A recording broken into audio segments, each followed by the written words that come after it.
క్షయవ్యాధి నివారణ దినోత్సవం world TB day సందర్భంగా పెద్దపల్లి జిల్లా పట్టణ కేంద్రంలో టీబీ అవగాహన ర్యాలీని నిర్వహించారు. ఈ కార్యక్రమాన్ని జిల్లా వైద్య ఆరోగ్య శాఖ అధికారి డాక్టర్ కె ప్రమోద్ కుమార్ జెండా ఊపి ప్రారంభించారు. ఈ ర్యాలీ జిల్లా ప్రధాన ఆసుపత్రి నుండి ప్రారంభమై పురవీధుల గుండా అమర్చంద్ ఫంక్షన్ హాల్ వరకు కొనసాగింది. అనంతరం క్షయవ్యాధిపై అవగాహన సమావేశం నిర్వహించారు. ఈ సందర్భంగా జిల్లా వైద్య ఆరోగ్య శాఖ అధికారి మాట్లాడుతూ, ఈ సంవత్సరం ఎస్వియు కెన్ ఎండ్ టీబీ, అవును మనం టీబీని అంతం చేయగలం అనే థీముతో అవగాహన కార్యక్రమాలు నిర్వహిస్తున్నామని తెలిపారు. ఈ కార్యక్రమంలో ప్రోగ్రాం అధికారులు doctor Sriramulu, doctor K V Sudhakar Reddy, doctor B Kiran Kumar, ART medical officer Alekhya, ARCS అధ్యక్షులు Rajagopal, D Srinivas, S Venkateswarlu, TB champions, ఎన్జిఓలు, పిహెచ్సి సిబ్బంది, ఏఎన్ఎంలు, ఇతర వైద్య సిబ్బంది, తెలంగాణ మైనారిటీ గురుకుల పాఠశాల విద్యార్థినీలు పాల్గొన్నారు.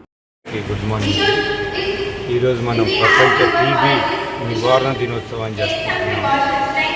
ఈ సందర్భంగా మేము మా హెల్త్ స్టాఫ్తో, విద్యార్థులతో జిల్లా ఆసుపత్రి నుండి ఈ జెండా ద్వారా మరియు ఇక్కడ అమర్చంద్ కళ్యాణ మండపం ర్యాలీ నిర్వహించడం జరిగింది.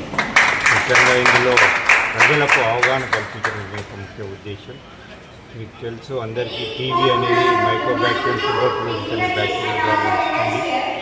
మిగతా డిసీజెస్ లాగా ఇది ఒక డిసీజ్. కానీ ప్రజల్లో చాలా అపోహలు ఉన్నాయి. ఏంటంటే ఇది ఒకసారి వస్తే దీనికి చికిత్స లేదని, మరి ఇది ఒక అంటే పేదవారికి ఎక్కువ క్రానిక్ డిసీజెస్ ఉన్న వారికి వస్తుందని అట్లాంటిది ఏం లేదండి. టీబీ అనేది ఎవరికైనా రావచ్చు.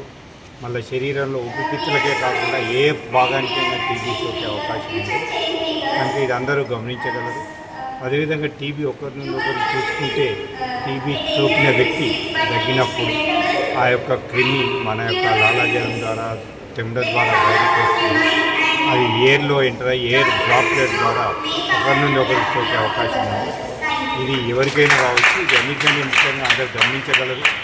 మరియు ఒకసారి టీబీ సోకిన తర్వాత ఆ వ్యక్తికి దాదాపు 2 వారాల కంటే మించి దగ్గు వస్తుంది, జ్వరం వస్తుంది. ముఖ్యంగా ఈవినింగ్ టైంలో చెమటలు వస్తాయి, ఆకలి ఉండదు, బరువు తగ్గుద్ది. ఇంకా ముందు బాగా తగ్గినప్పుడు కళ్ళెంలో రక్తం కూడా పడే ఛాన్స్ ఉంటుంది. సో ఇలాంటి లక్షణాలు ఉన్న వాళ్ళందరూ దయచేసి మీ దగ్గరలో ఉన్నటువంటి మా ఆరోగ్య కేంద్రానికి వెళ్ళండి. అక్కడ పరీక్ష చేస్తారు. స్పూటం టెస్ట్, చెమట పరీక్ష కావచ్చు, ఎక్స్రే కావచ్చు, మరియు సిబి నాట్, ట్రూ నాట్ అని కూడా మనకు అవైలబుల్ ఉన్నాయి. ఈ పరీక్షలు చేసి ఆ నిర్ధారణ అయిన తర్వాత వారికి 6 నెలల నుంచి, సపోజ్ రెసిస్టెంట్ టీబీ అయితే 2 years వరకు కూడా మందులు ఫ్రీగా ఇస్తారు.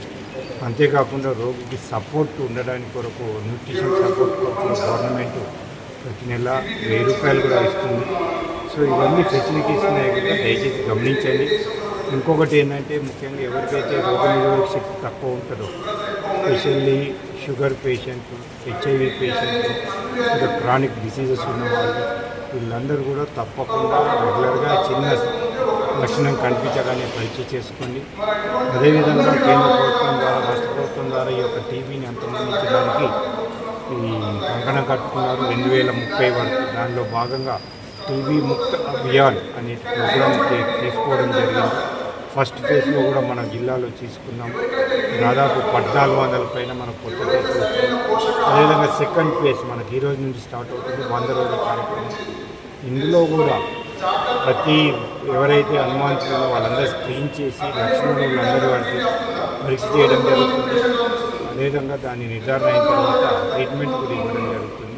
దయచేసి ఇది గమనించండి. ఇది ఒక అవకాశాన్ని ఉపయోగించుకోండి.